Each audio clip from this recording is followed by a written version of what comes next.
Bintang Wara Utami dari Keperawatan Universitas Diponegoro Angkatan 2018 selaku Master of Ceremony pada webinar sore hari ini. Semoga semuanya dimanapun berada dalam keadaan sehat walafiat dan juga selalu bahagia. Sebelumnya, izinkan saya di sini untuk membuka acaranya terlebih dahulu dengan bacaan basmalah. Bismillahirrahmanirrahim.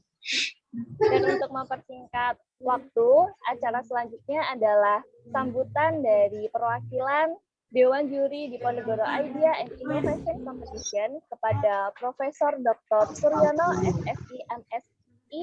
Waktu dan layar kami persilahkan. Terima kasih Mbak Bintang. Assalamualaikum warahmatullahi wabarakatuh. Waalaikumsalam warahmatullahi wabarakatuh. Pertama, marilah kita panjatkan puji syukur kehadirat Allah Subhanahu wa taala, Tuhan yang Maha Kuasa. Hari ini kita masih diberikan nikmat ya, waktu dan kesempatan untuk berbuat baik pada diri kita sendiri dan orang lain dengan cara berkumpul untuk menggali ilmu-ilmu yang bisa kita kembangkan untuk berbagai kegiatan kemanusiaan dan memajukan bangsa kita. Pertama, saya akan menyapa sahabat-sahabat saya dulu ini. Yang pertama Bu Mediana, partner riset saya, dan Bu Hersi ya tadi ya, sudah tutup tadi. Masih Prof, masih ada Prof. Ya. Lagi iya. Oh, Bu Hersi ya. Yeah. Dari Provinsi Dinas Kesehatan ya, Ibu, tadi Ibu Provinsi Jawa Tengah. Oke, Dinas Kesehatan Provinsi Jawa Tengah. Ya, kebetulan mungkin ini awal kolaborasi. Saya banyak ditemukan Bu Mediana, teman-teman dari kesehatan untuk berinteraksi dan rekan-rekan para peserta webinar, para panitia. Pertama, saya ucapkan terima kasih atas kesempatan yang diberikan kepada saya untuk membuka acara ini. Dan perlu kita sampaikan bahwa kita sebagai sendi atau elemen dari Sivitas Akademika punya dua konteks yang harus dijalankan ya. Sebagai seorang yang bekerja di bidang ilmiah atau ilmuwan. Yang pertama bahwa seorang ilmuwan kampus ya seperti kalian para mahasiswa dan saya dari dosen termasuk juga praktisi punya kewajiban untuk berinovasi dalam rangka berkontribusi terhadap masyarakat. Jadi fungsi kita itu fungsi untuk membantu menyelesaikan permasalahan bagi masyarakat.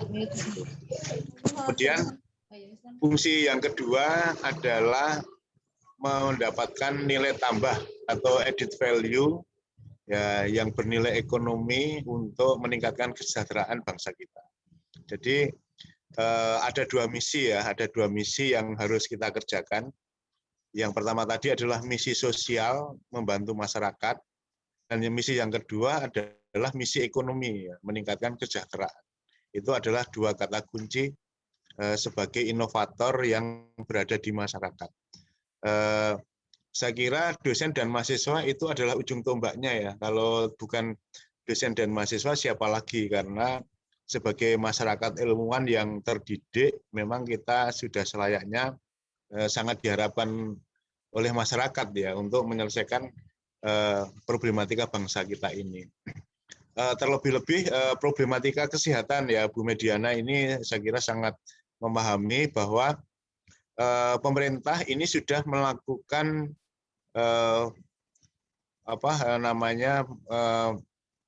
mengagendakan permasalahan-permasalahan yang menarik untuk dikaji sebagai bahan inovasi atau riset. Masalah kesehatan itu termasuk masalah yang tertinggi. Kalau diurutkan kira-kira nomor 3. Jadi nomor pertama adalah food and sustainability, yaitu masalah pangan. Jadi di dunia ini siapa yang berinovasi tentang pangan, maka dia sudah memiliki inovasi yang tertinggi di dunia itu. Rupanya pangan itu masalah yang sangat krusial gitu. Yang kedua adalah masalah renewable energy atau energi baru, ya, energi baru dan terbarukan. Dan masalah yang ketiga adalah masalah kesehatan. Jadi teman-teman, kalau kita berbicara tentang inovasi kesehatan, berarti sudah tidak perlu diragukan lagi bahwa ini sangat diperlukan oleh bangsa kita. Ya, maka kalau kita berinovasi di bidang kesehatan, pasti kalau kita akan mencari latar belakang masalahnya dan sebagainya itu akan sangat mudah gitu. Ya, karena memang masalah kesehatan itu masuk di dalam agenda riset nasional. Kemudian masalah yang lain seperti transportasi, kemudian HANKAM, mitigasi bencana dan sebagainya itu juga termasuk agenda riset yang lain. Saya hanya ingin menunjukkan pada rekan-rekan semuanya, janganlah lelah untuk berinovasi karena memang inovasi di bidang kesehatan ini sangat diharapkan keberadaannya dalam rangka dua misi tadi. Yang pertama adalah misi sosial ya, untuk membantu memecahkan berbagai masalah di masyarakat, dan yang kedua adalah bagaimana meningkatkan daya saing bangsa di bidang ekonomi gitu. Jadi jangan malu-malu kalau nanti kita punya ide dan idenya itu bisa dijual, itu nggak usah malu gitu. Artinya justru itu harapan kita gitu. Tidak bisa dijual tetapi bisa menggantikan ketergantungan teknologi kita kepada masyarakat.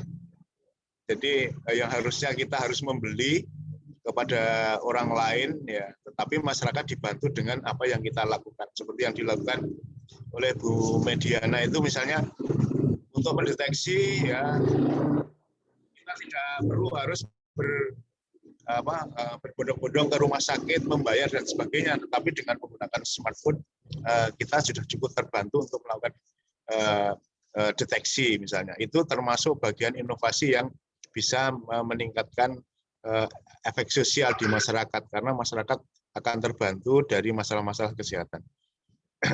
Harapan kami semoga kegiatan ini bisa bermanfaat ya bagi kita semua ya, sebagai elemen bangsa yang memang masalah kesehatan ini tampaknya akan terus-menerus akan menjadi masalah yang tidak pernah habis ya, karena masalah dari satu waktu ke waktu yang lain itu memang akan berubah dan banyak hal.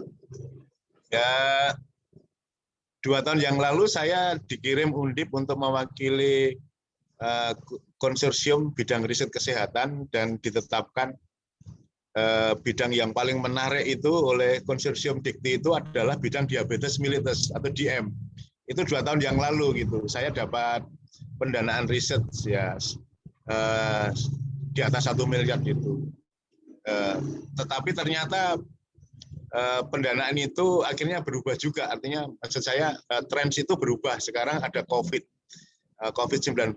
Ya, saya kira kita harus juga berbondong-bondong ke sana. Itu menunjukkan bahwa problematika kesehatan itu sangat dinamis. Ya. Kita harus bisa meresponnya dengan cepat supaya bisa bermanfaat. bagi orang lain. Saya kira sambutan saya seperti itu. Sekali lagi saya mengucapkan terima kasih atas semua partisipasinya kepada para panitia dan para calon peserta ya, dan pembicara webinar hari ini. Mudah-mudahan semua ikhtikat baik kita mendapatkan ridho dari Allah Subhanahu wa taala dan menjadikan amal kebaikan bagi kita. Terima kasih. Assalamualaikum warahmatullahi wabarakatuh. Waalaikumsalam warahmatullahi wabarakatuh. Waalaikumsalam warahmatullahi wabarakatuh. Matur nuwun sangat, Prof. Sami-sami, Bu Mei. Terima kasih Profesor Dr. Suryono atas sambutannya. Untuk selanjutnya adalah acara inti, yakni ada beberapa narasumber yang nanti akan mengisi. Ada narasumber yang sangat luar biasa, ketiga-tiganya sangat luar biasa, yang nanti akan dimoderatori oleh orang yang luar biasa pula. Sesuai dengan apa yang dikatakan oleh Prof. Suryono tadi, bahwa inovasi itu merupakan sesuatu hal yang sangat penting. Salah satunya adalah pada bidang kesehatan. Sesuai dengan tema dari webinar kali ini adalah Innovation on Health and Nursing Technology, bahwa di sini kita menekankan pada inovasi dan juga teknologi pada bidang kesehatan. Oke, selanjutnya untuk CV dari moderator yang akan menemani dan mendampingi pembicara-pembicara hebat kita kali ini. Untuk CV-nya apakah bisa ditampilkan, panitia?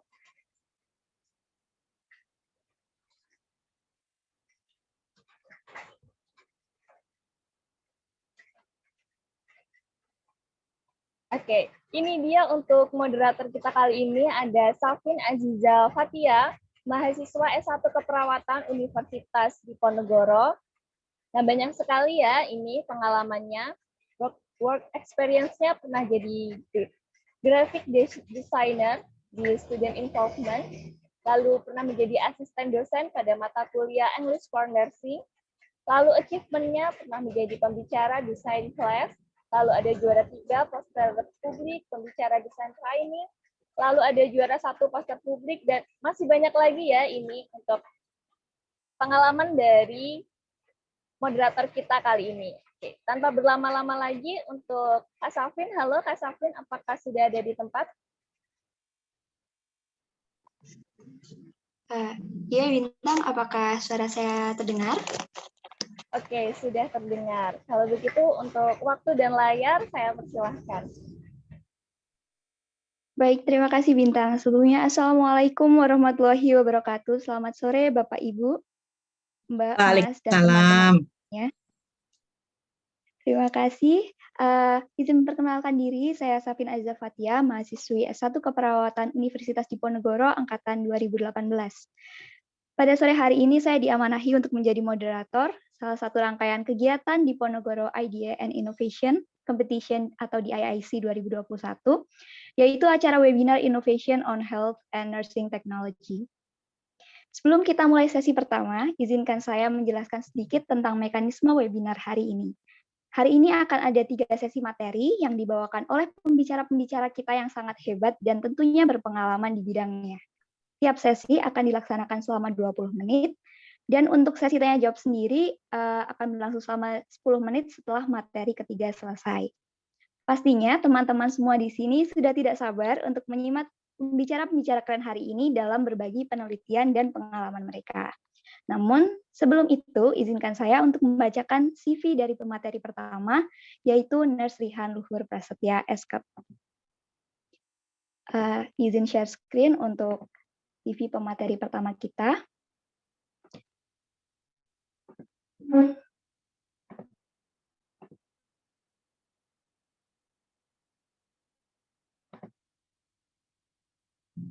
Baik. Nurse Rihan Luhur Prasetya adalah pemateri pertama kita hari ini, dan beliau merupakan mahasiswa Magister Keperawatan Universitas Diponegoro. Nah, berikut adalah riwayat organisasi dari Nurse Rihan. Beliau mengikuti banyak sekali organisasi ya teman-teman, seperti yang tertera di CV ini. Dan untuk sekarang beliau masih menjabat menjadi Ketua Bidang Kominfo di Keluarga Islam Pascasarjana Undip atau KIPASKA Undip. Selain itu, beliau juga pernah mengikuti berbagai macam training, mulai dari training Rohis, ada LKMM Pradasar, LKMM Dasar, lalu ada leadership training, ada juga Basic Trauma Life Support atau BTCLS. Wah, keren banget kan teman-teman?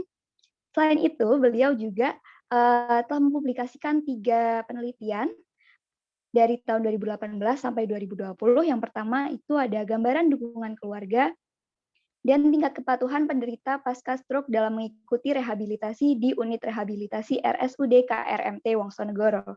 Yang kedua ada pengaruh self-care education program terhadap tingkat pengetahuan perawatan diri di rumah pada pasien yang menjalani hemodialisa di unit hemodialisa RSUP Dr. Karyadi Semarang. Dan yang terakhir adalah tingkat depresi mahasiswa keperawatan di tengah wabah COVID-19. Wah, menarik sekali kan teman-teman kalau dilihat dari CV-nya.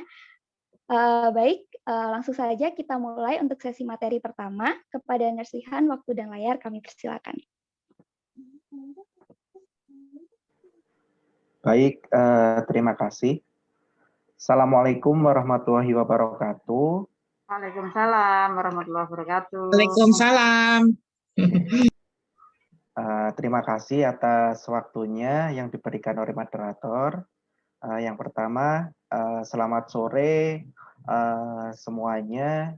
Yang terhormat Dewan Juri untuk kompetisi Diponegoro Inovasi ini ya. Ada Dr. Mediana Dwidianti, kemudian ada Prof. Suryono, terus kemudian dari teman-teman panitia semuanya, dan tak lupa juga peserta. Nah, baik, pada sore hari ini, sebelumnya perkenalkan, saya Rihan Luhur Prasetya, mahasiswa Magister Ilmu Keperawatan, konsentrasi keperawatan jiwa. Nah, di sini pada kesempatan sore hari ini, izin menyampaikan sharing salah satu inovasi ya, inovasi produk dari teman-teman Magister Keperawatan, terutama keperawatan jiwa yang bekerja sama dengan RSJD Amino. Nah, di sini dari inovasi yang dibuat yaitu berjudulkan Online Nurse Mental Health Care Raden Mas Amino. Nah, atau ONME Raden Mas Amino. Nah, bagi teman-teman semuanya nanti bisa mencoba salah satu inovasi ini untuk mendeteksi bagaimana keadaan kesehatan jiwa dari kita sendiri. Nah, nanti di sini kita belajar bersama-sama. Baik, next. Nah, yang pertama terkait latar belakang. Latar belakang terwujudnya dari Online Nurse Mental Health Care Raden Mas Amino ini. Yang pertama terkait fenomena ya. Fenomenanya yaitu gangguan jiwa di Indonesia. Gangguan jiwa di Indonesia mengalami peningkatan yang signifikan dari setiap tahunnya. Nah, data Riskesdas, persentase gangguan jiwa pada tahun 2013 sampai 2018 itu mengalami peningkatan yang sangat banyak, yaitu dari 1,7%, kemudian naik sampai 7%. Nah, di sini update terakhir dari data Riskesdas terkait kesehatan jiwa di Indonesia. Nah, selanjutnya, menurut data Riskesdas, daerah yang mengalami peningkatan dan masuk peringkat 5 besar provinsi di Indonesia yang mengalami kenaikan proporsi penduduk dengan gangguan jiwa itu termasuk Jawa Tengah. Nah, persentase gangguan jiwa di Jawa Tengah sendiri meningkat dari 2,3% menjadi 9%. Nah, itu juga data dari 2013 sampai 2018 sebelum pandemi COVID ya. Ya, dari teman-teman semuanya, peserta semuanya, mungkin sudah mengetahui salah satu dampak dari pandemi COVID juga salah satunya itu terkait kesehatan mental penduduk di Indonesia sendiri. Nah, di sini menurut data tersebut artinya per 10.000 rumah tangga terdapat 7 rumah tangga yang ada ODGJ-nya. Sehingga jumlah diperkirakan sekitar 450.000 ODGJ berat. Nah, sedangkan ODGJ sendiri seringkali kita memandangnya orang-orang yang ya mungkin yang biasa kita lihat di jalanan seperti itu. Nah, itu pun tidak yang seperti itu saja, termasuk yang dilihat oleh mata kita mungkin sebagai orang normal, ternyata juga mempunyai masalah psikis ya. Nah, ini yang perlu digarisbawahi. Skizofrenia dikatakan sebagai kondisi yang kronis, sebab penderita tidak dapat dilepaskan dari namanya pengobatan. Nah, ini kalau udah yang kronis, itu sudah tidak bisa dilepaskan dari pengobatan yang secara terus-menerus. Kemudian mereka harus mendapatkan perawatan seumur hidup mereka. Nah, ini yang ODGJ berat. Nah, selanjutnya masalahnya yang muncul di sini itu terkait kesehatan jiwa. Nah, kesehatan jiwa sendiri mungkin sering dipandang sepele ya, dalam artian mungkin ketika yang tidak terlalu berat, tidak sampai depresi dan muncul sampai bunuh diri gitu-gitu, mungkin oh ya udahlah ya, itu seseorang itu pasti mengalami stres, kecemasan itu lumrah. Nah, dari sini, dari sesuatu yang kecil-kecil itu timbullah nantinya sampai ke dimensi yang lebih berat lagi untuk masalah kesehatan jiwanya. Nah, merujuk pada hal-hal di atas, maka masalah kesehatan jiwa seseorang janganlah dianggap enteng. Berbagai masalah tersebut merupakan tantangan sendiri ya bagi kita semuanya untuk melakukan upaya perbaikan kesehatan di segala bidang. Tidak hanya yang bersifat struktural, tetapi juga dapat dalam bentuk perbaikan informasi dan pelayanan kesehatan secara holistik. Sehingga dapat mencapai kesehatan yang paripurna. Nah, salah satu solusinya itu. Jadi kita melakukan upaya-upaya yang bisa memperbaiki kesehatan jiwa. Nah, diantaranya upaya-upaya preventif yang dapat dilakukan. Nah, pencapaian kesehatan paripurna merupakan salah satu fondasi bagi negara maju. Nah, salah satunya itu tanda-tanda dari negara maju diantaranya kesehatan yang paripurna, termasuk mengatasi kesehatan jiwanya. Bagi warga negara mengalami masalah kesehatan, maka akan mengalami diskusi sosial, sehingga tidak mampu berpartisipasi dalam pembangunan nasional. Nah, selanjutnya untuk solusinya yaitu memperbaiki pelayanan kesehatan jiwa yang lebih holistik dan paripurna. Nah, di sini oleh karena itu perlu adanya upaya mengidentifikasi atau mengevaluasi kebutuhan dalam memberikan asuhan keperawatan. Nah, terutama tidak hanya untuk pasien yang di rumah sakit, namun juga bisa dilakukan upaya preventif sejak dini, terutama pada kita sendiri ya, diri sendiri terlebih dahulu, kemudian memberikan upaya preventif kepada orang lain.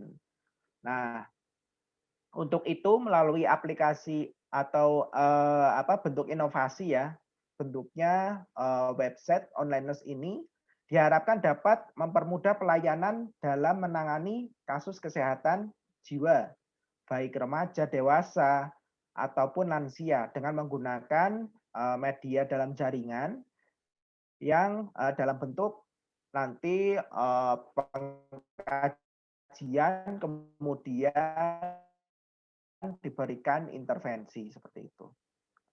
Next, berikutnya.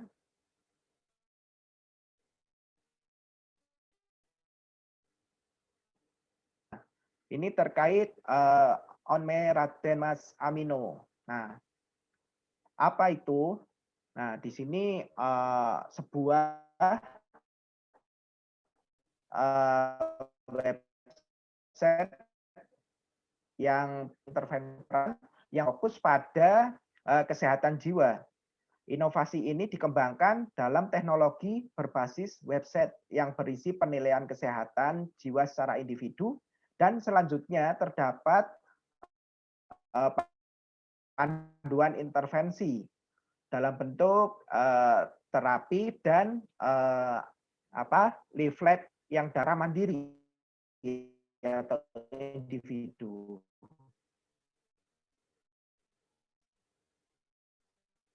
Nah, penilaian kesehatan jiwa yang tersimpan dalam tama terkait itu. Ya, next.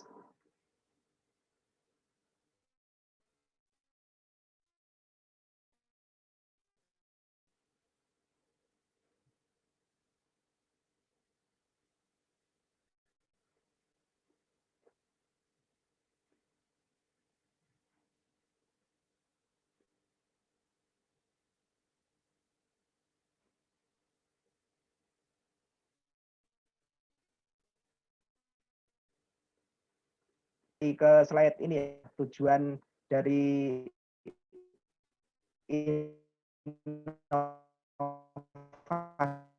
sendiri.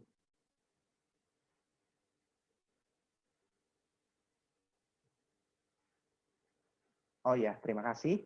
Baik, tujuan dari inovasi ini yang pertama penilaian kesehatan jiwa yang tersimpan dalam database. Kemudian yang kedua, orang atau individu dan perawatan secara mandiri, terutama yang berkaitan dengan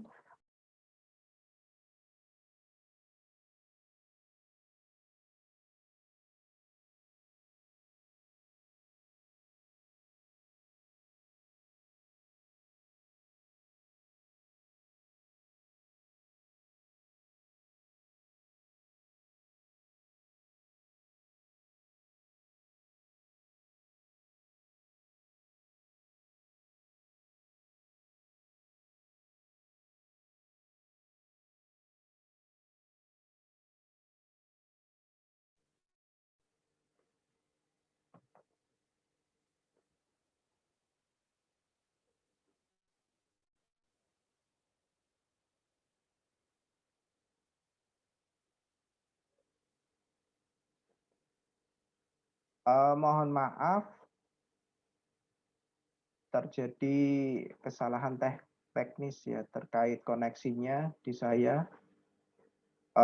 Apakah suaranya sudah terdengar kembali? Mohon maaf.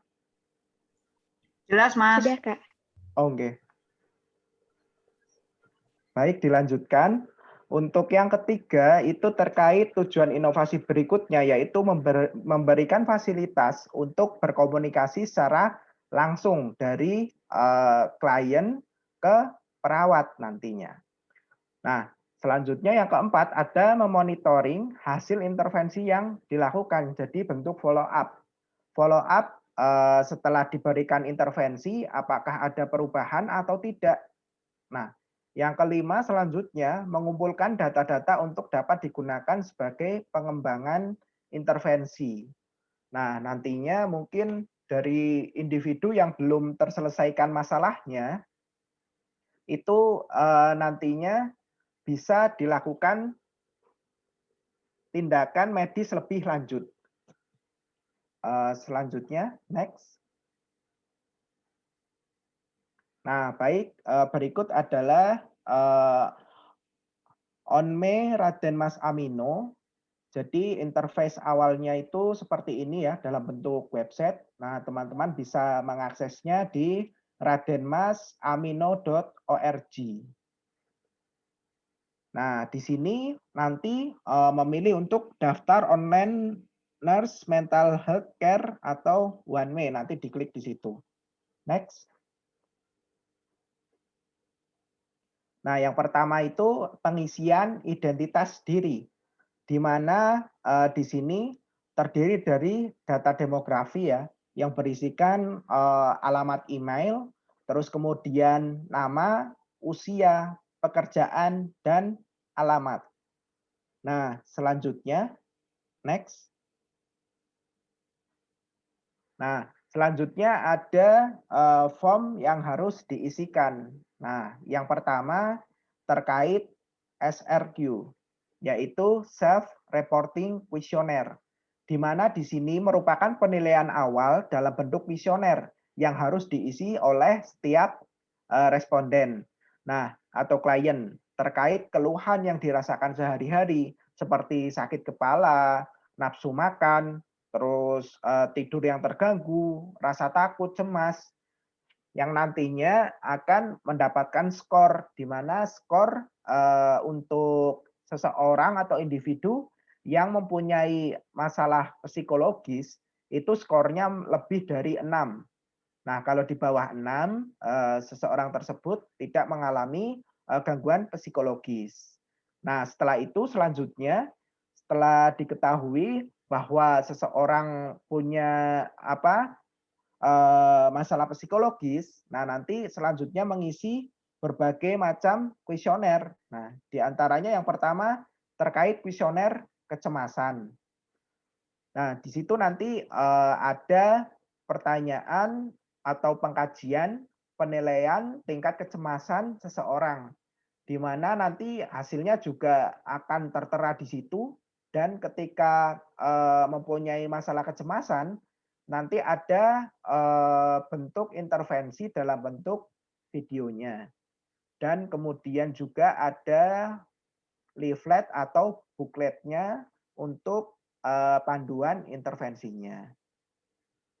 Nah, begitu juga yang lain terkait kuesioner depresi, gangguan kontrol emosi, PTSD, kemudian ada gangguan penyesuaian belajar. Nah, ini bagi para pelajar dan mahasiswa.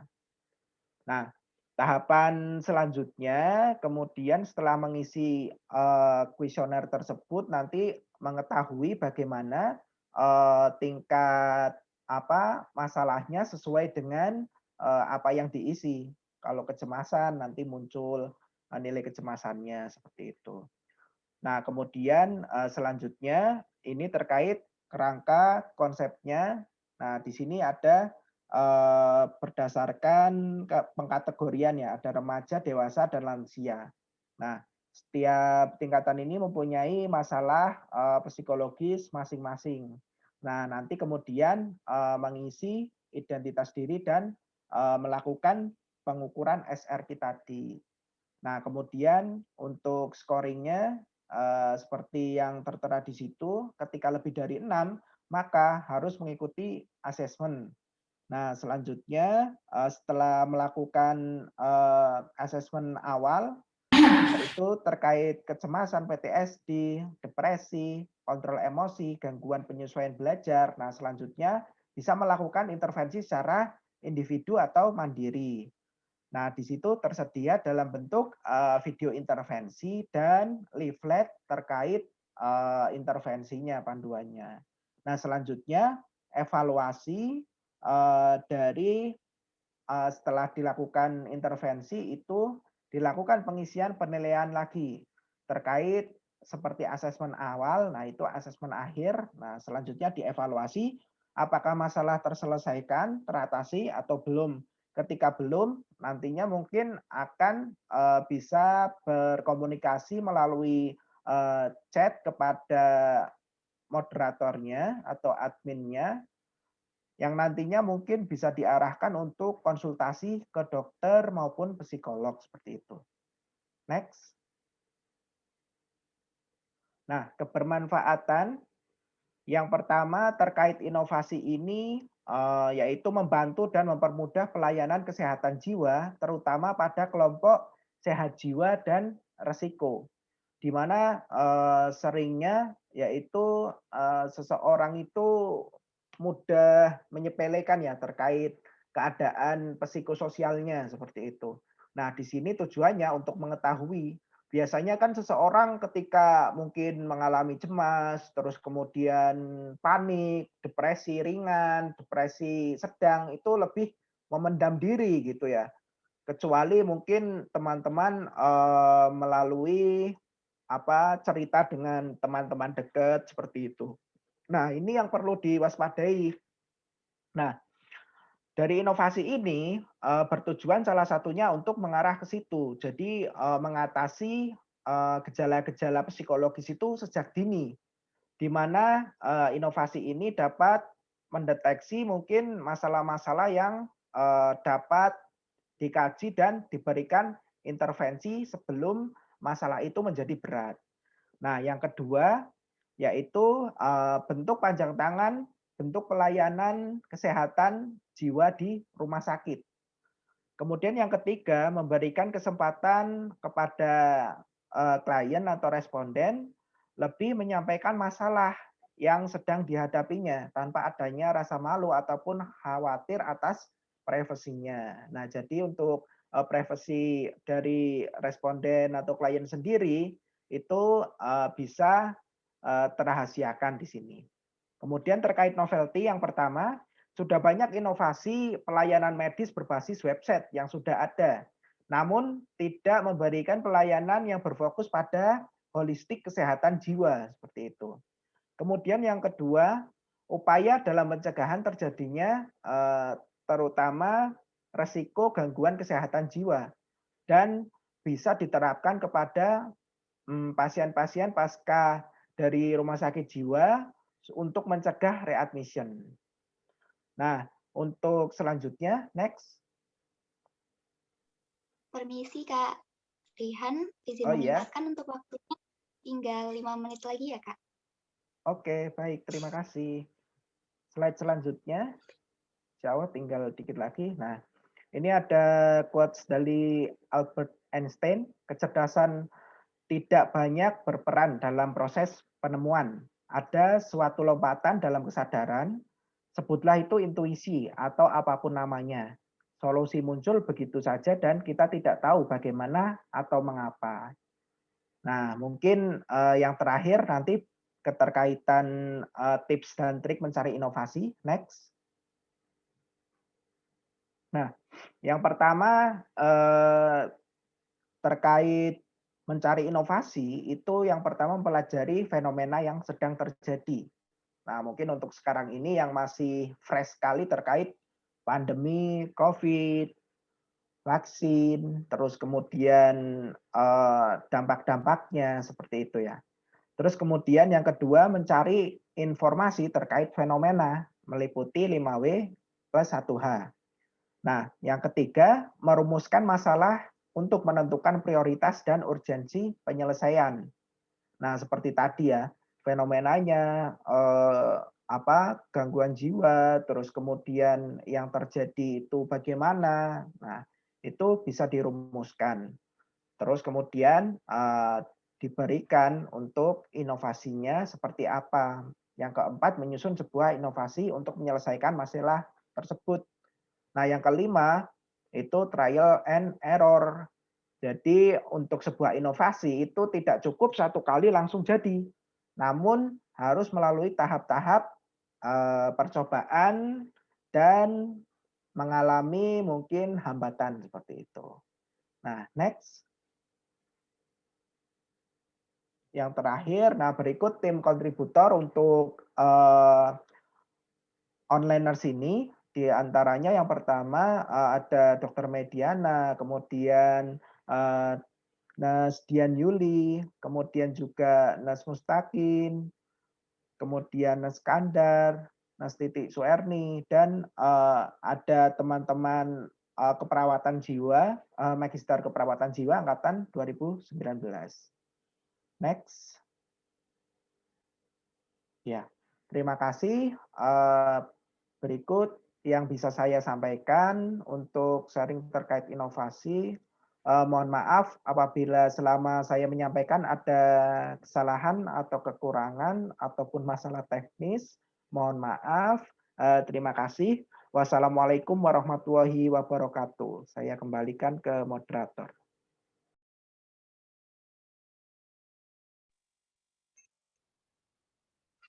Baik, Waalaikumsalam warahmatullahi wabarakatuh. Terima kasih Nasrihan atas pemaparan materi dan juga sharing pengalamannya yang sangat menarik tentang pengaruh intervensi mindfulness spiritual Islam dengan online learning tadi. Nah, baik, mari kita lanjut untuk sesi kedua, yaitu materi tingkat validitas deteksi stres menggunakan suara dalam bahasa Indonesia berbasis machine learning dari Kak Adam. Sebelumnya izinkan saya untuk share screen di pemateri kedua.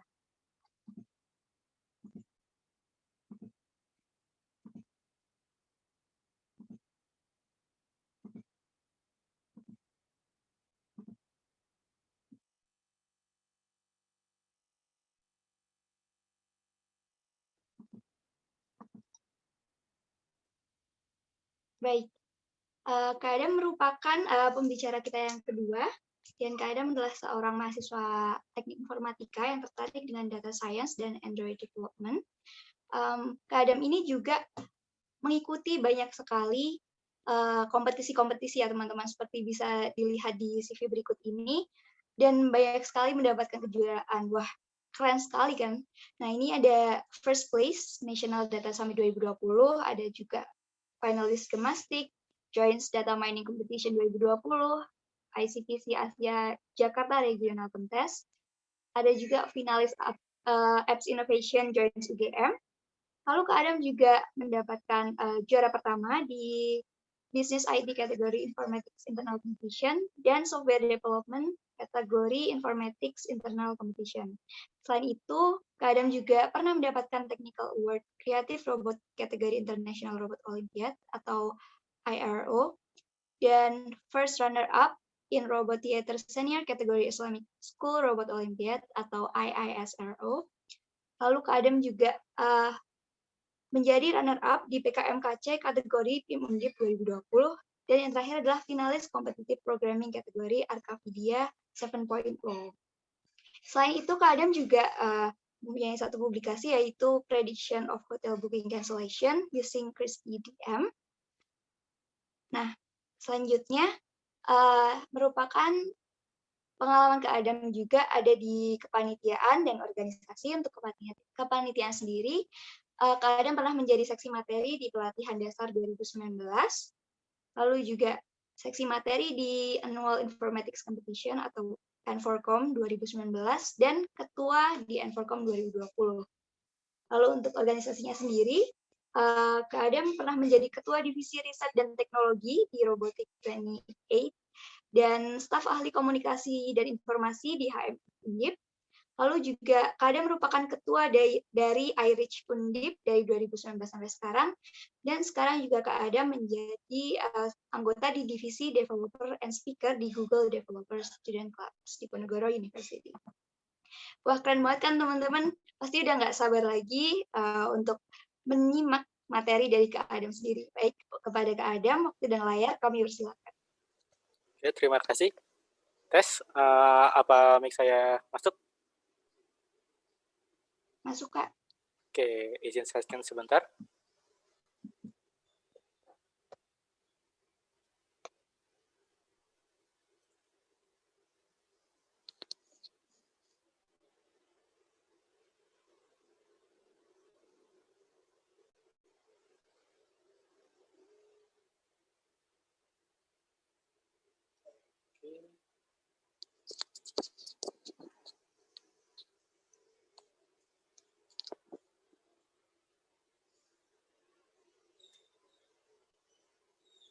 Apa sudah full screen?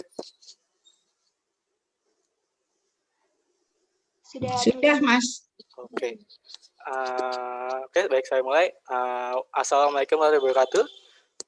Terima kasih kepada moderator atas kesempatannya. Oke, untuk sebelumnya saya terima kasih juga kepada Bapak Ibu Guru, Bapak Ibu dosen, dan juga teman-teman yang sudah bersedia hadir dalam kesempatan akan membahas suatu penelitian saya yang sedang saya laksanakan bersama tim saya untuk pendanaan PKM, yaitu sini judulnya adalah tingkat validitas deteksi stres menggunakan suara dalam bahasa Indonesia berbasis machine learning. Oke, saya jelaskan singkat apa sih ini tentang idenya. Nah, jadi dari penelitian ini adalah kami ingin kayak mendeteksi stres menggunakan suara. Jadi untuk suara orang itu nanti ada beberapa perbedaan ya kalau orangnya lagi stres atau tidak. Nah, pakai apa? Dan ini pakai machine learning. Nah, sini saya akan jelaskan. Lanjut. Oke. Latar belakangnya. Latar belakangnya dari stres ya. Untuk mungkin kalian dari anak-anak keperawatan dan Bapak Ibu dosen juga mungkin lebih paham tentang stres daripada saya yang anak informatika. Oke, mungkin ini lebih singkat aja. Kenapa sih stres ini harus kita deteksi dengan lebih dini? Oke, ini dari pertama ada dari COVID ya. Untuk dari COVID ini ada penelitian dari PSDA KJI, itu ada 1.522 responden dan 64,3% itu deteksi mengalami stres. Itu lumayan tinggi ya. Kemudian juga stres ini juga dampaknya banyak dari seseorang, itu baik secara kognitif, fisiologi, dan juga secara emosional. Nah, kalau stres yang nggak ditangani dengan baik, itu bisa banyak dampak negatif ya. Dampak negatif pertama itu ada penurunan konsentrasi, tidak bersemangat, frustasi, penurunan prestasi, insomnia, daya tahan tubuh menurun, dan kemarahan. Oke, untuk penelitian ini bersumber dari salah satu penelitian dilakukan oleh Linge et al. Tahun 2019. Beliau itu melakukan klasifikasi atau prediksi deteksi stres menggunakan Gaussian mixture model. Itu adalah salah satu algoritma di machine learning untuk memprediksi ya. Mungkin nanti kalian bisa cari-cari sendiri. Kemudian di sini ada algoritma Karine-Sekbor, KNN. Itu juga salah satu model machine learning yang populer saat ini. Dengan menggunakan ini fitur ada spektrogram dan signal neuron dengan akurasi mencapai 73%. Di sini mereka menggunakan data SUSAS, yaitu speech under simulated and actual stress. Oke, jadi apa sih inovasi dari penelitian kami?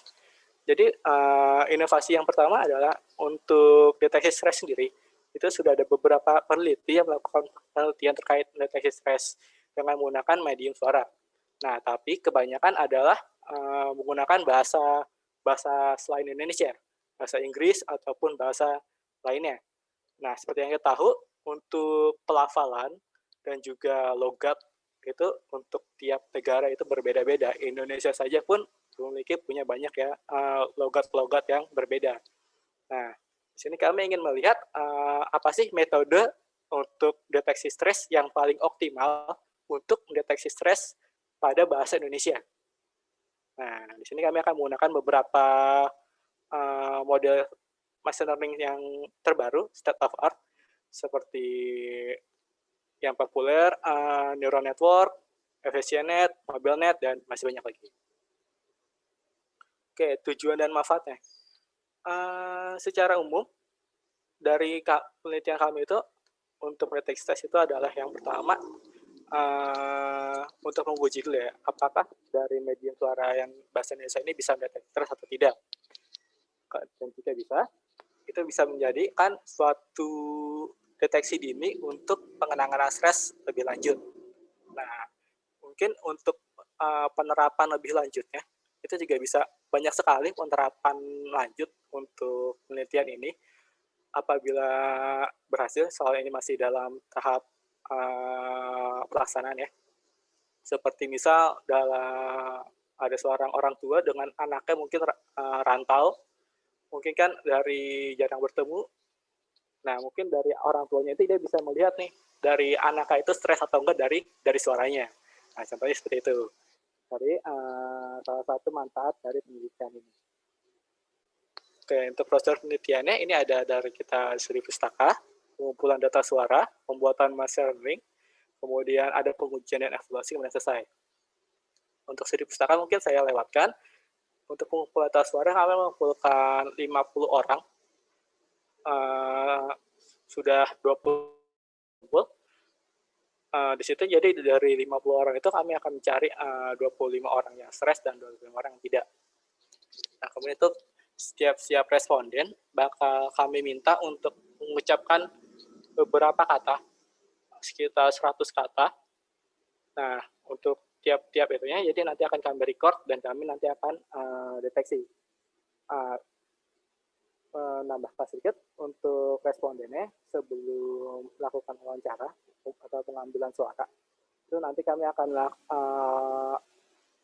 meminta responden untuk mengisi kuesioner DASS. Itu salah satu untuk kuesioner stres untuk sebagai ground truth data yang kami kumpulkan. Oke, kemudian masuk ke pembuatan model dan machine learning. Untuk pembuatan model ini sendiri terdiri dari beberapa tahap. Mungkin untuk beberapa yang tidak paham IT mungkin agak bingung. Di sini mulai dari pre-processing. Pre-processing itu adalah dari data-data suara yang kami kumpulkan. Mungkin pertama itu ada banyak noise-nya, ada banyak suara-suara yang mengganggu. Nah, di tahap pre-processing ini kami menghilangkan suara-suara yang tidak relevan atau noise. Kemudian di selanjutnya itu ada ekstraksi fitur. Nah, ekstraksi fitur ini salah satunya adalah pengambilan spektrogram seperti penelitian Linke yang nanti mungkin saya singgung sedikit. Oke, kemudian ini selanjutnya itu ada klasifikasi. Klasifikasi sini ada langsung kita sebenarnya ini pada tahap klasifikasi ini masih terbagi lagi menjadi beberapa tahap ya. Ada tahap training dan juga testing. Nah, mungkin tapi saya tidak jelaskan pada kesempatan kali ini karena mungkin nanti waktunya tidak cukup. Kemudian nanti setelah klasifikasi, kita punya sebuah model, maka nanti akan melakukan sebuah evaluasi model. Jadi kami tes dengan data yang asli, apakah nanti model kami itu bisa mendeteksi dengan baik atau tidak. Jika akurasinya baik, maka selesai. Jika tidak, maka kami akan ulang ke fase pre-processing. Oke, ini mungkin tadi untuk ekstraksi fitur ya. Untuk ekstraksi fitur mungkin untuk beberapa dari teman-teman yang masih asing tentang machine learning dan IT. Jadi untuk pada tahap ini, pada tahap pre-processing itu kan masih dalam bentuk suara ya. Masih bentuk MP4 suara. Nah, pada tahap ekstraksi fitur ini ada banyak teknik-tekniknya, salah satunya spektrogram. Untuk spektrogram di sini itu adalah diubahnya di bentuk gambar seperti yang dapat dilihat dalam PowerPoint. Ini bisa ada frekuensi dan waktu. Jadi di sini kita bisa melihat frekuensi dari setiap perkataan responden. Nah, nanti dari tugas dari model machine learning itu adalah nyata mencari polanya. Misalnya, dari yang stres ini misalnya ini warnanya kuningnya gini. Kalau yang nggak stres, misalnya warnanya nggak terlalu kuning atau merah. Nah, kayak gitu. Jadi itu nanti ada tugasnya dari model machine learning pada saat klasifikasi. Oke, mungkin itu dari penjelasan saya tentang penelitian kami. Ini selanjutnya saya sedikit ada tips dan trik untuk mencari inovasi untuk teman-teman. Oke, mungkin dari awal, itu yang pertama itu selalu mulai dari permasalahan, untuk mencari permasalahan yang ada ya. Untuk ini temanya kalau tidak adalah health technology ya. Berarti untuk kesehatan. Untuk kesehatan, kalau untuk teknologi itu ada banyak sekali. Salah satunya tadi seperti yang Bapak Suryono bilang, ada pendeteksi diabetes mellitus, itu banyak sekali kalau jika kalian cari referensinya. Kemudian deteksi kanker, deteksi penyakit-penyakit lainnya, Alzheimer, dan sebagainya. Nah, itu ada banyak sekali permasalahan yang bisa kita ambil untuk topik dari inovasi kita. Yang kedua itu adalah cari teknologi yang terbaru. Nah, cari teknologi terbaru ini adalah kita coba cari-cari paper-paper yang baru-baru publish gitu. Tentang apa sih mereka pakai metode apa saja. Nah, ini contohnya itu adalah pakai artificial intelligence, machine learning, IoT, atau sebagainya. Atau malah adalah kombinasinya. Bisa pakai machine learning dan IoT dan AI, dan masih banyak lagi. Oke, kemudian kalau jika kita punya permasalahan sama teknologi yang bisa kita pakai itu adalah waktunya adalah kita rumuskan menjadi sebuah ide. Jadi sebuah ide yang misal ide yang penelitian saya itu adalah deteksi stres gitu ya, menggunakan machine learning. Oke, sudah dapat idenya. Kemudian kita langkah satu itu kita bertanya 5W. Kenapa enggak 5W plus 1H ya? Ini kenapa enggak? Kenapa? Oke, kalau saya tulis 5W plus 1H aja, mungkin dari beberapa dari kalian hanya bertanya itu ya 6 kali aja. Nah, itu saya tulis 5W. Kenapa? Itu karena harus bertanya terus-menerus dan juga nggak harus kenapa terus ya. 5W plus 1H juga ya. Kenapa, apa, bagaimana, siapa, dan sebagainya. Nah, jadi saat kalian sudah mendapatkan ide, misal ide saya itu ada deteksi stres, ya pertama yang saya tanyakan adalah kenapa sih saya pilih ide ini? Maksudnya, kenapa orang lain belum membuat ide saya? Nah, seperti itu. Nah, itu kalian harus jawab terus pertanyaan-pertanyaan yang ada. Kemudian jika punya pertanyaan-pertanyaan, nah itu kalian harus cari referensinya. Jadi untuk sebagai landasan penelitian kalian ya, sebagai landasan inovasi kalian harus cari referensi-referensi yang mendukung dari ide-ide kalian, terutama untuk menjawab pertanyaan yang kenapa sebelumnya. Oke, setelah dapat paper ya, nah itu maksudnya kalian untuk modifikasi ide kalian. Nah, ini juga termasuk pada saat pembuatan ide kami ini yang deteksi stres, itu awalnya cuma dari aplikasi untuk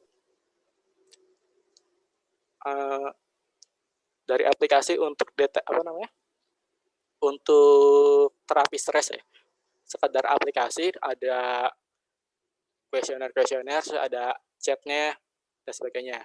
Nah, itu setelah kami cek ya, kan untuk PKM, setelah dilihat untuk PKM itu jika hanya aplikasi itu sudah basi atau sudah pasti tidak lolos atau kemungkinan lolos itu kecil banget. Nah, makanya kami cari nih apa sih yang bisa kami tambahin ke inovasi kami. Nah, kami cari.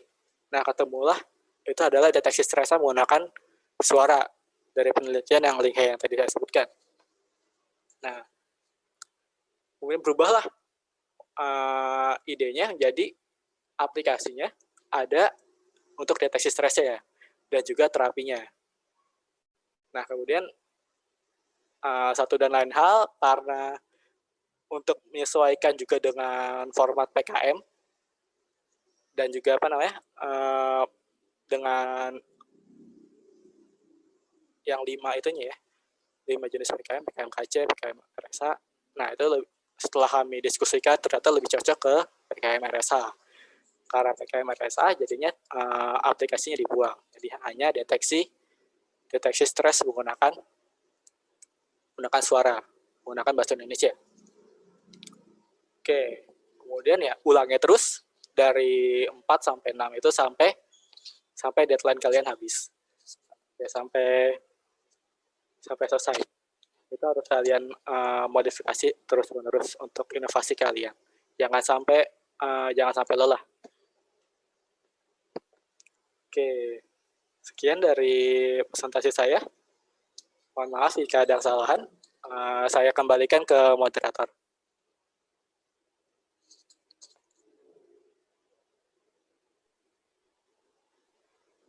Baik, terima kasih Kak Adam atas pemaparan materi dan juga sharing pengalamannya yang keren banget tentang tingkat validitas deteksi stres menggunakan suara dalam bahasa Indonesia berbasis machine learning.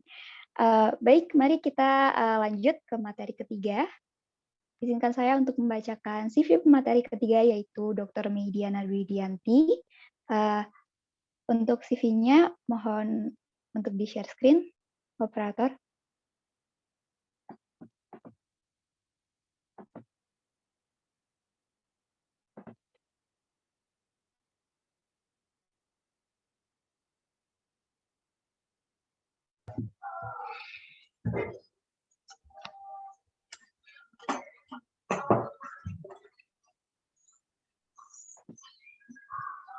Mohon maaf, ini sedang ada kendala sebentar, mohon ditunggu nggih.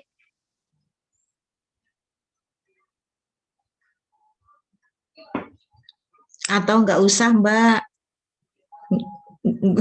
Oh, Nggak usah, udah pada kenal. Sebentar, ini sepertinya sedang proses, Bu. Ya, ya. Agar lebih mengenal lagi untuk Saya hanya pengantar, Mbak. Nanti yang presentasi Mbak Driani.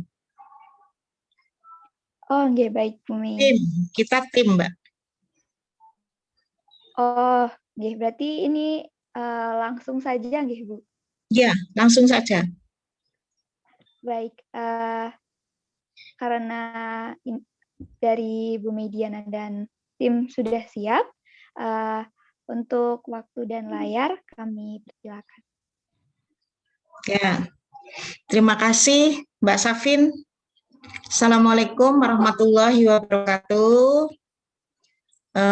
Selamat sore Bapak Ibu semuanya, yang terhormat Prof. Suryono, kemudian Bu Harsi, dan tim dari regulasi emosi ya. Di sini ada Mbak Driani, ada Mas Helmi, ada Mbak Restu, ada Mbak Apriliana, ya, ada 5 tim regulasi emosi yang punya ide untuk menyelenggarakan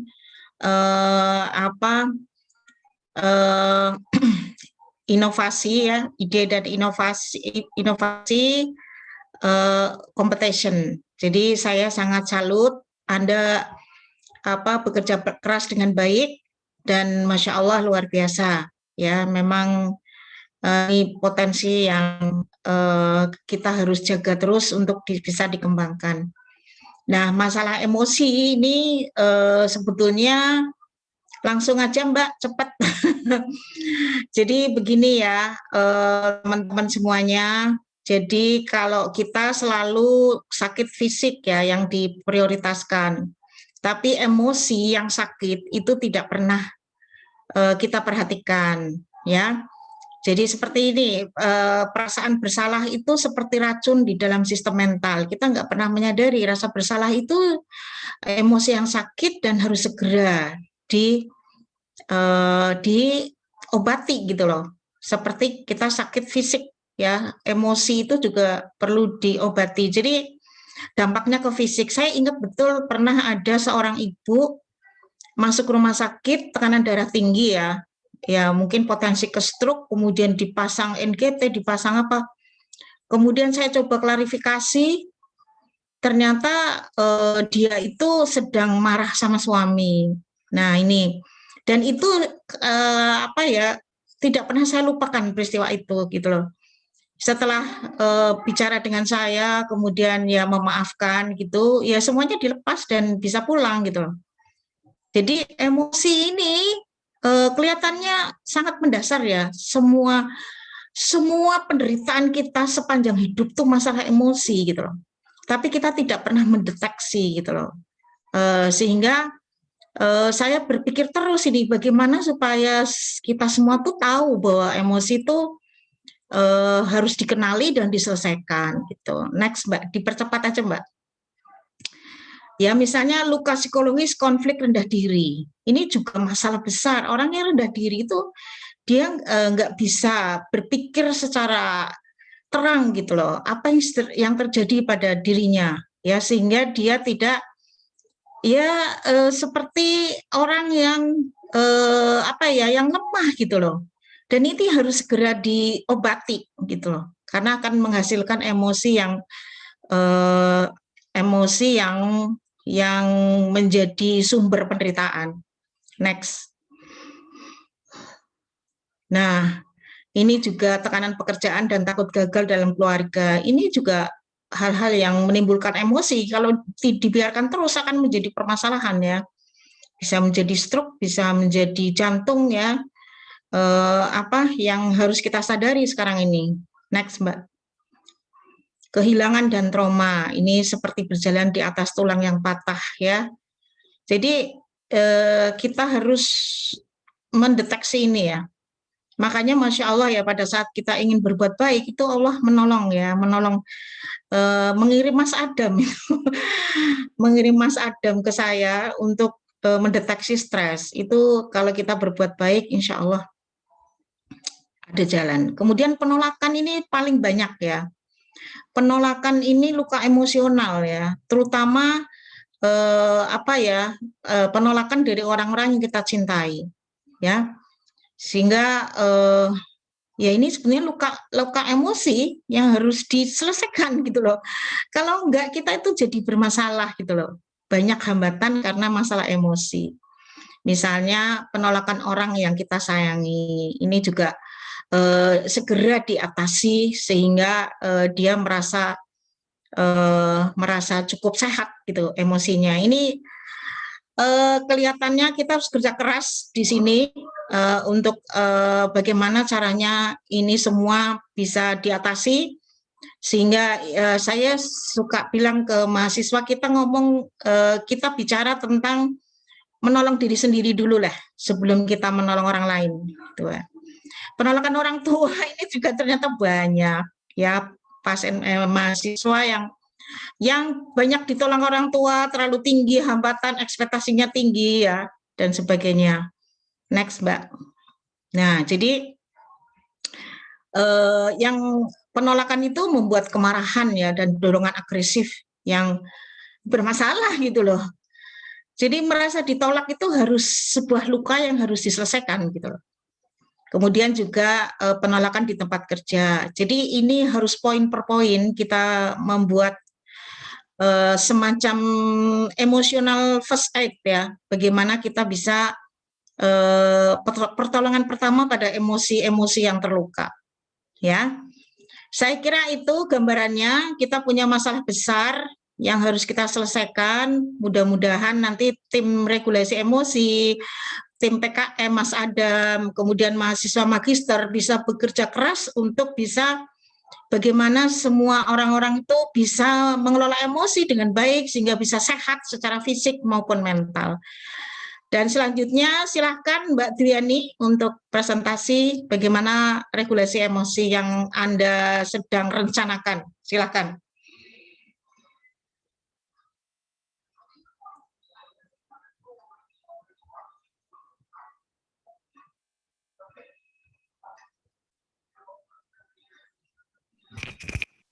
Nah, baik Bu Mei dan Bapak, Ibu, teman-teman sekalian, nama saya Dwiani, izin untuk menjelaskan mengenai aplikasi yang sedang kami kembangkan.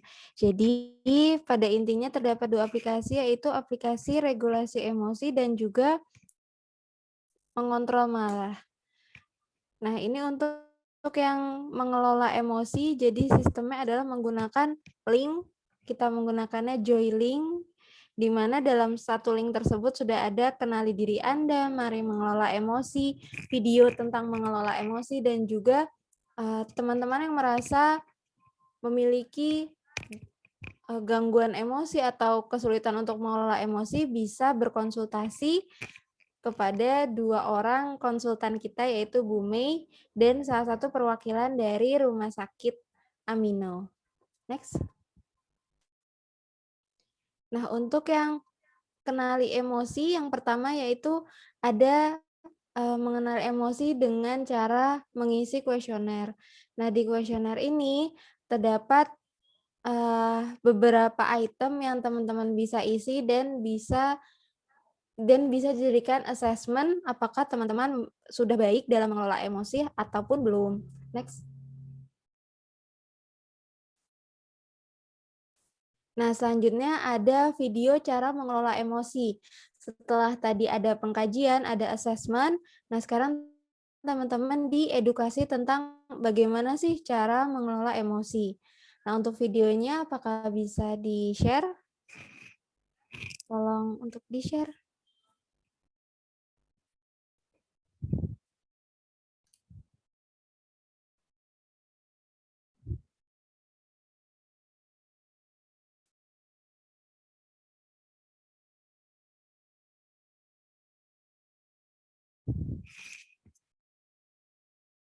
Nah, sebentar ya teman-teman.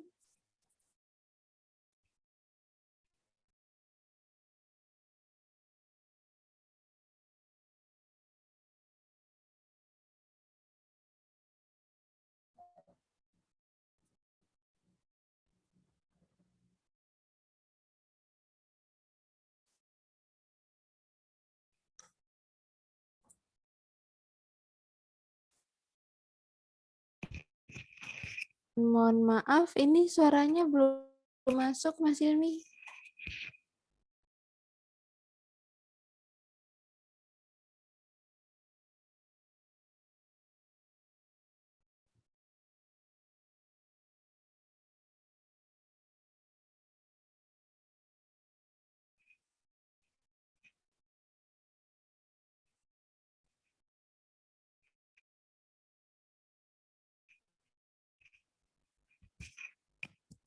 Sebentar ya teman-teman, sambil menunggu terkait dengan videonya, saya jelaskan sedikit. Jadi dalam video tersebut menjelaskan bagaimana cara mengelola emosi, seperti mengenali diri, lalu merenungkan apakah emosi emosi yang diterima secara negatif itu baik untuk tubuh atau enggak. Karena setelah ya seperti yang kita tahu, kalau emosi negatif yang kita terima itu bisa menyebabkan kita menjadi overthinking, kalau kata anak-anak zaman sekarang. Jadi overthinking, jadi hidup yang menjadi tidak tenang, jadi ansietas, bisa menjadi panik, dan juga bisa berpengaruh kepada kondisi fisik, misalnya tiba-tiba pusing, ataupun jadi mudah lelah, dan sebagainya. Hai, perkenalkan, kami dari tim regulasi emosi ingin berbagi mengenai cara mengelola emosi. Jika Anda pernah merasa marah, kesal, atau jengkel, beberapa hal setelah ini dapat menjadi cara untuk mengatasi hal-hal tersebut.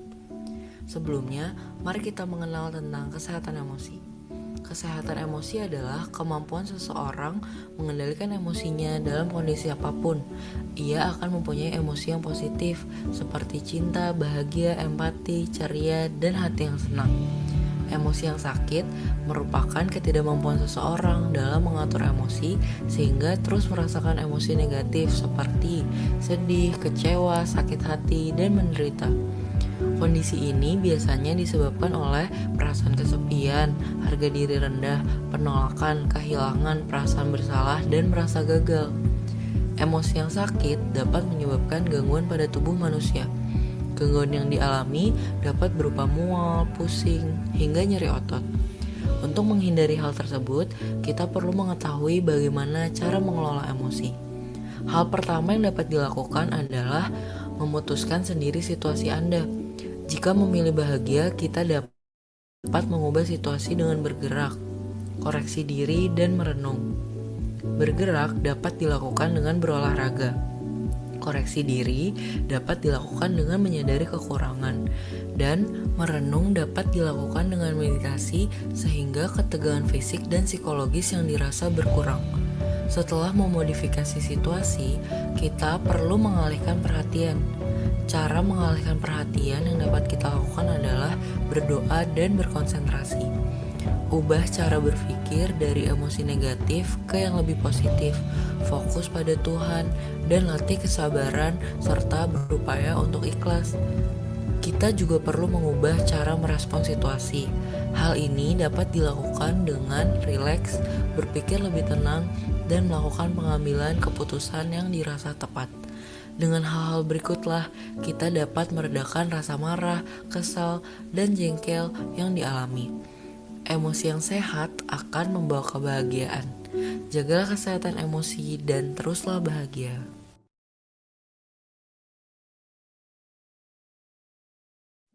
Nah, baik, itu tadi tampilan dari cara untuk mengelola emosi. Nah, selain itu dalam link tersebut juga ada konsultasi dengan 2 orang konsultan kita. Nah, selanjutnya adalah untuk yang aplikasi mengontrol marah, konsepnya masih sama, menggunakan link Joylink. Nah, teman-teman kalau misalkan memang menginginkan untuk kedua aplikasi tersebut, bisa nanti menghubungi CP dan meminta link kedua aplikasi tersebut, baik aplikasi regulasi emosi maupun mengontrol marah. Nah, untuk mengontrol marah sendiri, itu isinya sama, ada kenali diri Anda, cara mengontrol marah, video tutorial mengontrol marah, dan juga konsultasi. Next.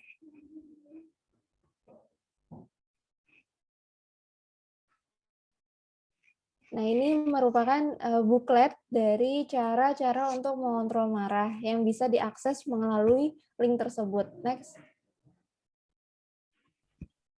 Nah, ini ada beberapa gerakan untuk mengontrol marah.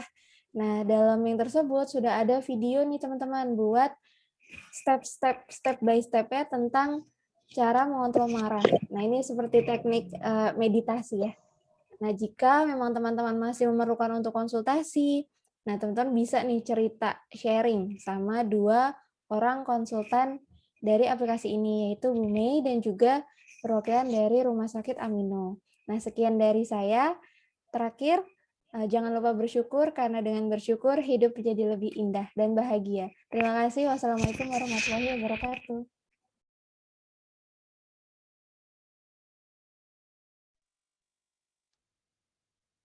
Waalaikumsalam warahmatullahi wabarakatuh. Terima kasih kepada Bu Mediana dan tim atas pemaparan materi dan juga sharing pengalaman yang luar biasa tentang aplikasi regulasi emosi dan pengontrol marah itu tadi. Baik, untuk selanjutnya adalah sesi tanya jawab yang akan dilaksanakan selama 10 menit. Untuk teman-teman yang ingin bertanya dapat raise hand atau apabila terkendala dapat menuliskan pertanyaannya di room chat. Silakan untuk teman-teman yang ingin bertanya pada pembicara-pembicara keren kita hari ini.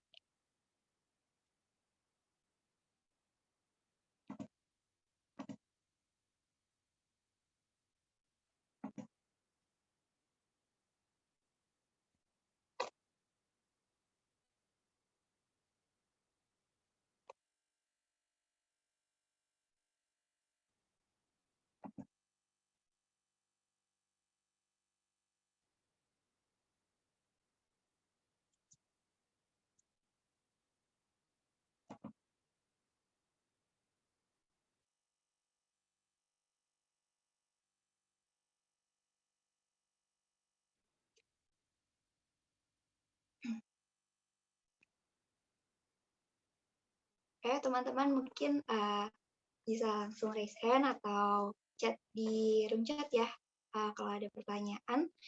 Mumpung nih ketemu sama pembicara-pembicara keren secara langsung aja bisa ditanyain kalau misalnya ada yang penasaran.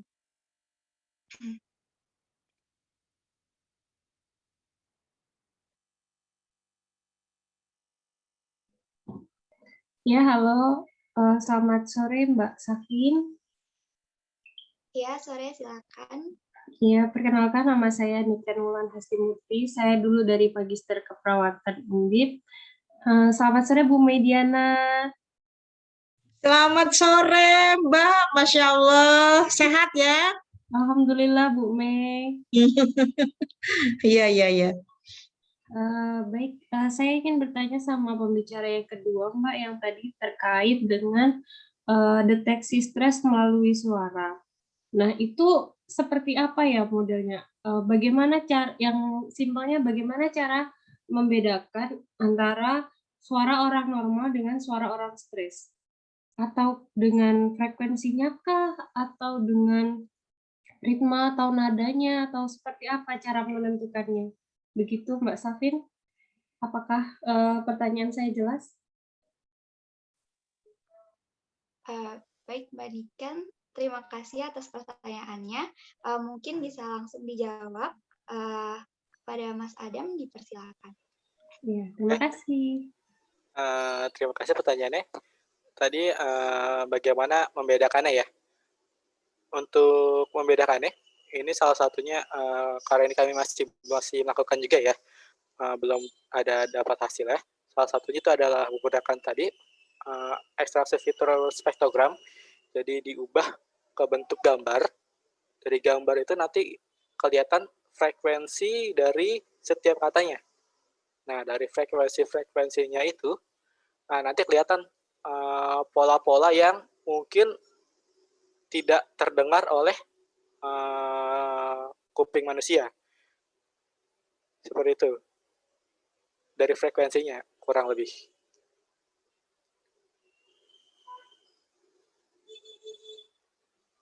Apa menjawab? Ya, Mas Adam, berarti nanti ketika kita misalnya kayak konsultasi ya, itu berarti nanti diubah berarti dalam bentuk gelombang ya? bentuknya gambar gelombang seperti itu baru dianalisis, berarti. Dianalisis secara otomatis nanti menggunakan model machine learning. Oh begitu. Baik, terima kasih Mas Adam. Semoga berhasil. Terima kasih. Baik, terima kasih kepada Mbak Niken dan Mas Adam atas pertanyaan dan jawabannya. Untuk selanjutnya dipersilakan untuk Ibu Harsi.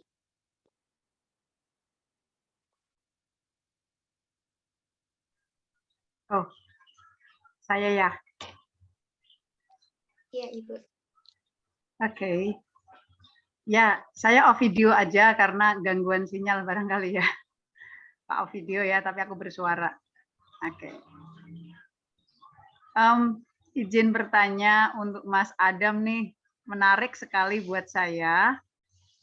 Salut ya Mas Adam atas inovasinya yang mampu menciptakan stres melalui deteksi suara. Ini sangat keren menurut saya, dan atas provokasi Bu Maidiana, saya ingin tahu lebih detail tentang hal-hal yang ini, dan bila diperbolehkan nanti saya ingin melanjutkan dari penemuan Mas Adam untuk kami teruskan sebagai bahan penelitian lebih lanjut, rencana kami begitu.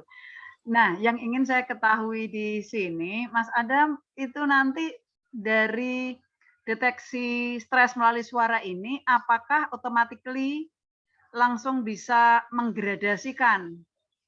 Oh, ini berat, ini ringan, ini sedang. Begitukah? Atau bagaimana kategorinya ya, Mas Adam?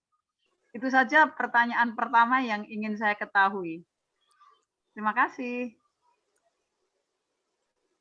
Oke, terima kasih Bu atas tawaran dan pertanyaannya. Untuk pertanyaannya tadi saya akan jawab dulu. Untuk dari model masternya sendiri, ini kami belum melakukan ya Bu. Dari saya itu niatnya ingin mencoba dua cara. Yaitu pertama saya coba klasifikasi secara stres atau tidak stres saja. Oh. Atau yang kedua saya akan juga coba menggunakan level stres ya. Dan nanti akan saya coba bandingkan nanti hasilnya apakah lebih baik menggunakan level atau klasifikasi secara stres atau tidak stres saja gitu sih Bu. Masih dalam percobaan. Ya, oke. Jadi kami berpikir nanti kategorinya di step pertama ada dua kategori nih, stres atau tidak stres. Nah, kami ingin ngejar lebih dalam nih. Yang stres ini di level apa gitu. Karena ada intervensi-intervensi tertentu. Ini menurut pakarnya nih Bu Mediana di sini nih. Kalau stres level ringan, oke lah mungkin nggak perlu intervensi dari pihak lain. Bolehlah itu nanti bisa reda gitu kan dengan intervensi ringan. Tetapi yang yang levelnya sedang atau berat ini yang mungkin diperlukan intervensi-intervensi lebih spesifik gitu. Sehingga kami ingin mensupport dan mendorong, mudah-mudahan nanti Mas Adam bisa menemukan leveling atau kategori stresnya itu Mas Adam dari alat deteksi suara yang Mas Adam ciptakan ini, mudah-mudahan aja. Gimana Mas Adam menurut panjenengan? Untuk yang level itu memungkinkan sih Bu, karena kami kan dari kuesioner kan menggunakan DAS ya Bu. DAS itu kan juga dari ada level-levelnya. Ya nanti itu tinggal dari sayanya sih, dari programmer ya, gimana saya nyuruh modelnya itu belajar apakah untuk dia nyari polanya cuma stres atau tidak stres, atau carinya itu dia menentukan dia seseorang itu level berapa, itu bisa sih Bu. Oh gitu ya. Memungkinkan. Oh, berarti nanti ada dua tahap dong, menentukan stres tidak stres, yang stres dikejar lagi menjadi leveling tadi ya, gitu ya, mudah-mudahan. Iya Bu. Ya oke. Salut, sangat berharap nanti kami inden yang pertama untuk menggunakan temuannya Mas Adam ya, boleh ya. Enggak Bu. Terima kasih Mas Adam. Bu Mei udah dapat nih Bu Mei partner. Iya Bu, alhamdulillah berkah Mas Adam. Alhamdulillah Bu. Ya. Salut, terima kasih, sukses. Baik, terima kasih kepada Bu Harsi dan Kak Adam atas pertanyaan dan jawabannya. Mohon maaf karena waktu sesi tanya jawab sudah habis, maka dicukupkan sampai sini sesi tanya jawabnya. Apabila masih ada teman-teman yang ingin bertanya, mungkin dapat menghubungi langsung kepada pembicaranya sesuai alamat atau nomor handphone yang tertera tadi. Baik, izinkan saya menyimpulkan hasil dari webinar kali ini. Dari ketiga materi tadi, dari fenomena yang ada di sekitar kita, dan terkadang tidak semua orang sadari, kita dapat mengembangkannya melalui bidang keilmuan yang kita pelajari dan mengombinasikannya dengan disiplin ilmu lain, agar dapat menjadi sesuatu yang lebih bermanfaat bagi masyarakat luas. Nah, contohnya tadi ada 3 ya yang sudah dibahas pembicara-pembicara kita yang sangat keren. Yang pertama itu ada website tentang pencegahan terjadinya gangguan jiwa sejak dini, serta memberikan pelayanan kesehatan jiwa secara holistik dan paripurna. Yang kedua ada deteksi stres menggunakan media suara dalam bahasa Indonesia. Dan yang terakhir adalah aplikasi regulasi emosi dan pengontrol marah. Baik, karena sesi tanya jawab sudah berakhir, dan sesi webinar pun berakhir, saya sebagai moderator pamit undur diri. Terima kasih, mohon maaf apabila terdapat kesalahan. Assalamualaikum warahmatullahi wabarakatuh. Waalaikumsalam, keren sekali. May, terima kasih undangannya, Mas Rikan, terima kasih undangannya. Sukses moderatornya, sukses pembicaranya. Sama-sama, Bu. Ini MC-nya mana MC-nya? Iya, di sini, Bu. Oh iya.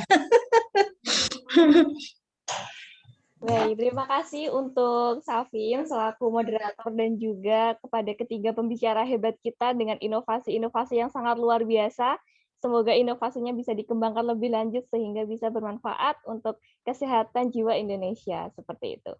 Nah, untuk selanjutnya karena sudah memasuki waktu maghrib ya, dan sesi webinar ini sudah selesai, kalau begitu saya tutup. Terima kasih untuk kehadiran Bapak, Ibu, dan rekan-rekan sekalian. Semoga selalu sehat selalu di dalam kondisi yang pandemi ini, dan semoga selalu bahagia. Terima kasih atas kehadirannya, dan untuk teman-teman peserta jangan lupa ikut lomba ya dari Diponegoro Idea and Innovation Competition. Nah, sudah open registrasi ya teman-teman, untuk terakhir penutupannya itu tanggal 5 Juli nanti. Jadi jangan lupa untuk mengikuti lomba tersebut. Nanti bakal akan ada hadiah-hadiahnya dan juga nanti bisa bersaing untuk inovasi-inovasi yang teman-teman bawakan. Cukup sekian dari saya. Mohon maaf apabila ada kesalahan. Terima kasih. Wassalamualaikum warahmatullahi wabarakatuh. Selamat sore. Warahmatullahi wabarakatuh. Waalaikumsalam. Assalamualaikum warahmatullahi wabarakatuh. Selamat ya, panitia keren ya. Sukses Bu May, keren semuanya. Ya, alhamdulillah. Izin live ya, Bu. Iya. Matur nuwun, Prof. Sami-sami.